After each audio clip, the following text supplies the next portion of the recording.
Welcome to a sample solution for homework 4, a revision to homework 3 that adds a while loop so we can repeat the program. Now this is an example for the tip calculator.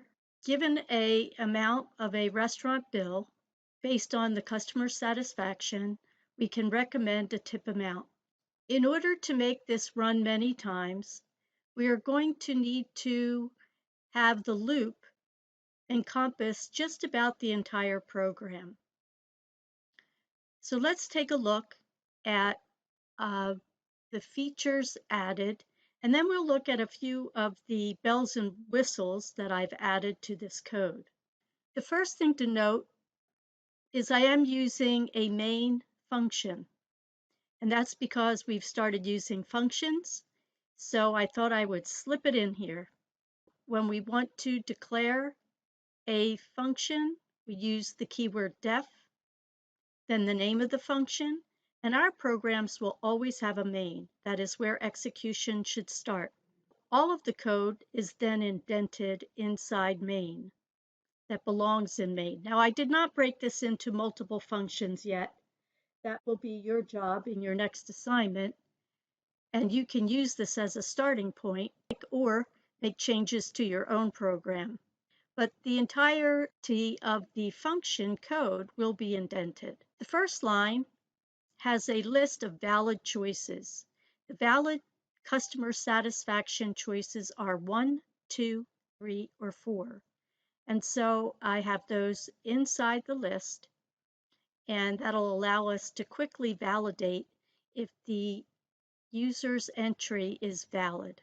The next line of code assigns another customer the value of capital Y, meaning yes, we have a customer. The while loop then checks, is there another customer? The check is made by looking at the first character entered and making that an uppercase character. So .upper will take whatever letter is input and return it as a capital letter. And then we will check that against capital Y. So in this case, if the user entered yes or lowercase y or capital Y or yes in all caps, this program will recognize that as a valid entry to repeat the loop. All right, the next line welcomes them to the Camden County College tip calculator. And then we ask the input, what was the amount of the meal? This needs to be a float because when we talk about money, we have 2 digits after the decimal point, and in order to represent that, we need to use a float variable. The next part of the input prompts them to enter their level of satisfaction. So the options are 1, 2, 3, or 4. Now you could read these in as integers, but if you read them in as integers and the user types in a letter, it will crash your program. So it's a little safer.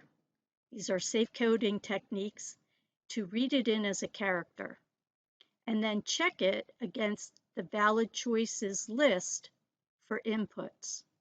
So that next line checks if the customer choice is one of those options, 1, 2, 3, or 4, then we know it's valid and we will proceed to the process section.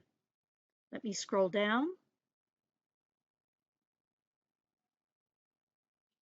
The process section checks if the customer choice is 1, then we print a note that means they were totally satisfied, and we assign the tip amount to 20%. Else, if the customer choice was 2, print satisfied, set the tip amount to 18%.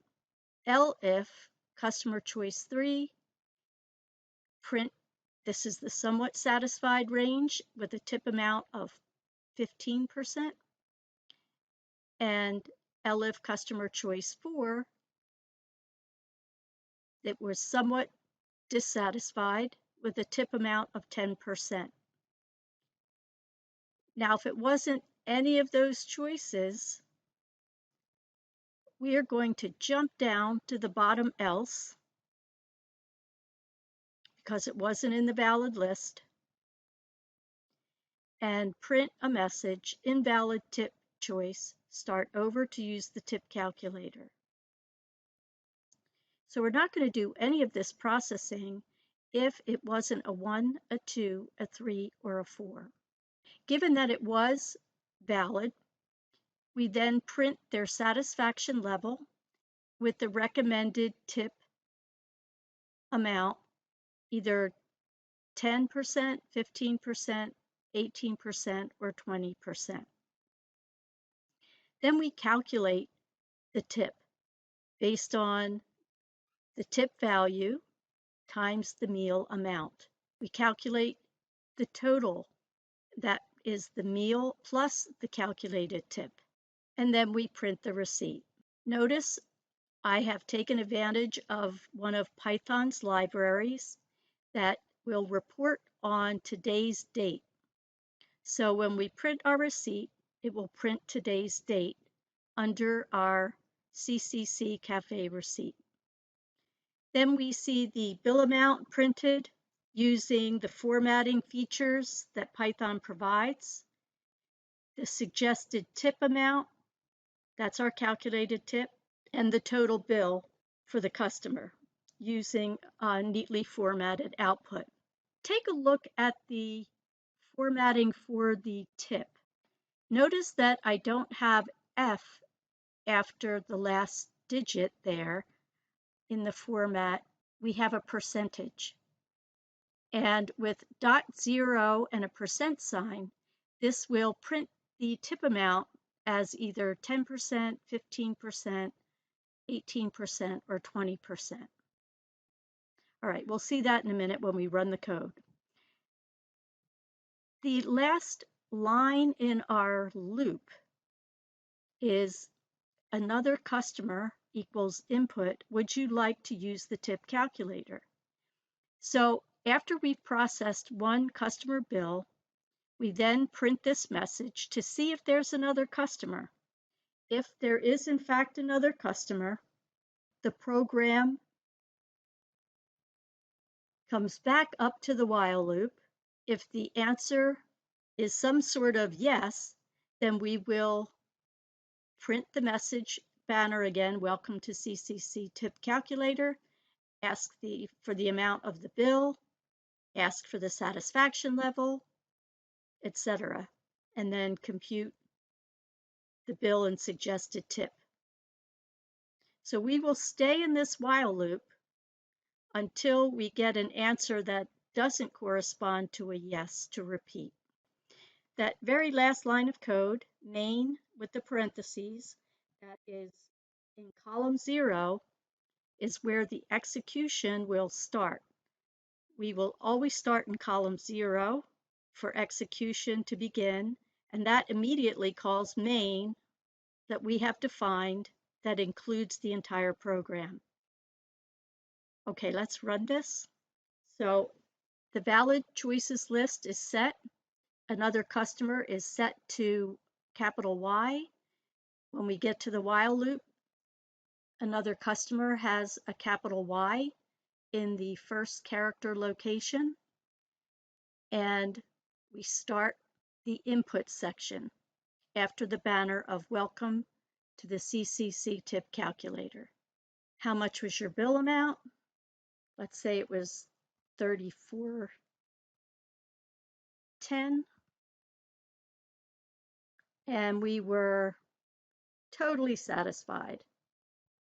Given our satisfaction level, it says we recommend a 20% tip, and then here's our CCC Cafe receipt with today's date, the bill amount $34.10, the suggested tip amount is $6.82, and the total bill then would be $40.92. At the bottom of our receipt, we type "Have a nice day." And then we ask if there is somebody else who would like to use the tip calculator. So let's say yes.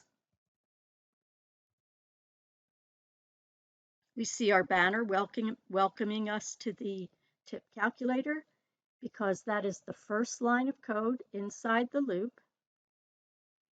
Asks for the bill amount.